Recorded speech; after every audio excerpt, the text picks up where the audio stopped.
ಇತ್ತೀಚೆಗೆ ದೇಶದ ಗೌರವಾನ್ವಿತ ಪ್ರಧಾನಮಂತ್ರಿಗಳು ವೆಸ್ಟ್ ಏಷ್ಯಾದಲ್ಲಿ ನಡೆದಂಥ ಕಾನ್ಫ್ಲಿಕ್ಟ್ಗಳೇನಿದೆ ಆ ಹಿನ್ನೆಲೆಯಲ್ಲಿ ದೇಶದ ಒಂದು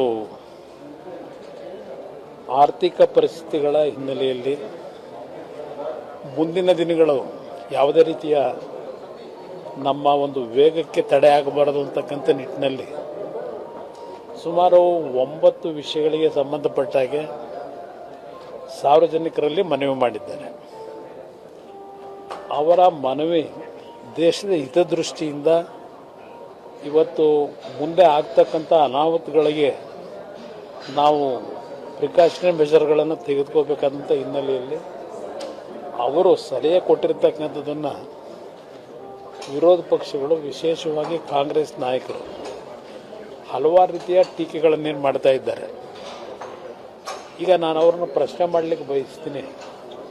ಈಗ ಅವರೇ ಈ ಪೊಸಿಷನ್ಲಿ ಇದ್ದಿದ್ದು ಏನು ಮಾಡ್ತಾ ಇದ್ರು, ಯಾವ ರೀತಿ ಇಂಥ ಒಂದು ಸಮಸ್ಯೆ ಬಗೆಹರಿಸ್ಲಿಕ್ಕೆ ಸಾಧ್ಯ ಆಯಿತು? ಇವತ್ತು ಎಲ್ಲರಿಗೂ ಗೊತ್ತಿರತಕ್ಕಂಥ ವಿಚಾರವೇ. ಇವತ್ತು ಆಯಿಲ್ ಪೂಲ್ನಲ್ಲಿ ನಮ್ಮ ಒಂದು ದೇಶದ ಮೇಲೆ ಆಗ್ತಕ್ಕಂಥ ಪರಿಣಾಮ, ಏಕೆಂದರೆ ನಮ್ಮ ದೇಶದಲ್ಲಿ ನಾವಿವತ್ತು ಆಯಿಲ್ ಎಕ್ಸ್ಟ್ರಾಕ್ಷನ್ ಮಾಡ್ತಕ್ಕಂಥ ಪರಿಸ್ಥಿತಿ ಇಲ್ಲ. ಬೇರೆ ದೇಶಗಳಿಂದಲೇ ನಾವಿವತ್ತು ಆಮದು ಮಾಡ್ಕೋಬೇಕಾದಂಥ ಒಂದು ಅನಿವಾರ್ಯ ಪರಿಸ್ಥಿತಿಗಳೇನಿದೆ. ಅದರ ಹಿನ್ನೆಲೆಯಲ್ಲಿ ಪ್ರಧಾನಮಂತ್ರಿಗಳು ಕೆಲವು ಸಲಹೆ ಕೊಟ್ಟಿರ್ತಕ್ಕಂಥದ್ದನ್ನು ಕಾಂಗ್ರೆಸ್ ಪಕ್ಷದ ನಾಯಕರುಗಳು ಸಣ್ಣತನದಲ್ಲಿ ಮಾತನಾಡೋದು ದೇಶದ ಹಿತದೃಷ್ಟಿಯಿಂದ ಸೂಕ್ತ ಅಲ್ಲ ಅನ್ನೋದು ನನ್ನ ಅಭಿಪ್ರಾಯ. ಹಿಂದೆ ಇಂದಿರಾ ಗಾಂಧಿ ಅವರಿದ್ದಾಗ ಯಾವ ರೀತಿಯಲ್ಲಿ ಅವರು ಕೆಲವು ಹೇಳಿಕೆಗಳನ್ನು ಕೊಟ್ಟರು ಅವತ್ತು ಯುದ್ಧದ ಸಂದರ್ಭದಲ್ಲಿ ನಮ್ಮ ಕಣ್ಣು ಮುಂದೆ ಇರ್ತಕ್ಕಂಥ.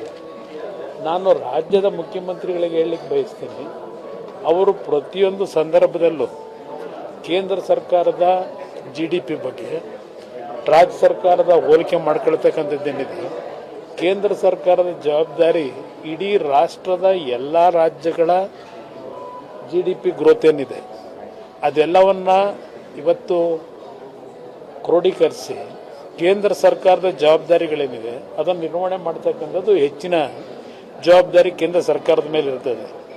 ಇವತ್ತು ಕರ್ನಾಟಕದಲ್ಲಿ ತಲಾವಾರು ಆದಾಯದ ಬಗ್ಗೆ ಏನು ಹೇಳ್ತಾರೆ ಮುಖ್ಯಮಂತ್ರಿಗಳು, ತಲಾವಾರು ಆದಾಯದಲ್ಲಿ ನಾವು ಮುಂದಿರ್ತಕ್ಕಂಥದ್ದು ತಲಾವಾರು ಆದಾಯದ ಮೇಲೆ ಚರ್ಚೆ ಮಾಡಲಿಕ್ಕಾಗಲ್ಲ.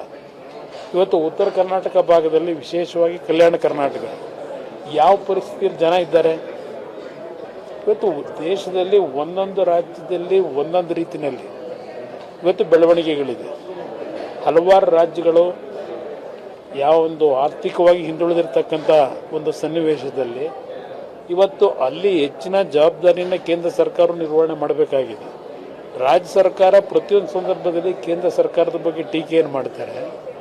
ನೀವು ನಿಮ್ಮ ಜವಾಬ್ದಾರಿ ನಿರ್ವಹಣೆ ಮಾಡಬೇಕಾದ್ರೆ ಇವತ್ತು ಬೆಂಗಳೂರು ನಗರಕ್ಕೆ ನಾವು ಹೋಲಿಕೆ ಮಾಡ್ಕೊಂಡು ಕರ್ನಾಟಕದಲ್ಲಿ ಇರ್ತಕ್ಕಂಥ ಹಲವಾರು ಪ್ರದೇಶಗಳು ಹಿಂದುಳಿದಿರ್ತಕ್ಕಂಥದ್ದೇನಿದೆ ಅದನ್ನು ಮರೆಯತಕ್ಕಂಥದ್ದು, ಅದನ್ನು ಮರೆಮಾಕ್ತಕ್ಕಂಥದ್ದು ಎಷ್ಟು ಸರಿ ಅಂತಕ್ಕಂಥ ಮುಖ್ಯಮಂತ್ರಿಗಳು ಅರ್ಥ ಮಾಡ್ಕೋಬೇಕಾಗ್ತದೆ. ಕಾಂಗ್ರೆಸ್ ನಾಯಕರು ಆರೋಪವನ್ನು ಮಾಡ್ತಿದ್ದಾರೆ. ಮೋದಿ ಅವರು ಹೇಳಿರೋದನ್ನ ನೀವು ಫಾಲೋ ಮಾಡ್ತೀರಾ? ಬಿಜೆಪಿ ನಾಯಕರು, ಜೆಡಿಎಸ್ ನಾಯಕರು ಬಸ್ ಹತ್ತೋದು ಬಿಟ್ಟು ಒಂದು ನಿಮಿಷ, ನಾವು ಒಬ್ಬರು ಫಾಲೋ ಮಾಡೋದಲ್ಲ, ಎಲ್ಲರ ಜವಾಬ್ದಾರಿ ಇದೆ.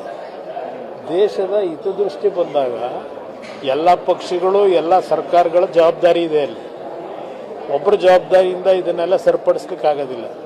ಅದರ ಹಿನ್ನೆಲೆಯಲ್ಲಿ ಹೇಳಿದ್ದಾರೆ. ಆದರೆ ಕೆಲವು ವಿಶೇಷವಾದ ಸಂದರ್ಭಗಳಲ್ಲಿ ದೇಶದ ಒಂದು ಗೌರವವನ್ನು ಕಾಪಾಡಬೇಕಾದ್ರೆ ನಾವು ಇವತ್ತು ಆ ದೇಶವನ್ನು ಆಳ್ತಕ್ಕಂಥವರು ಯಾವೊಂದು ಜವಾಬ್ದಾರಿಯಲ್ಲಿರ್ತಾರೆ ಅವರು ನಮ್ಮ ದೇಶ ಪಾಕಿಸ್ತಾನ ರೀತಿ ಆಗ್ತಾ ಇದೆ ಅಂತಕ್ಕಂಥ ತೋರಿಸ್ಕೋಬೇಕಾ?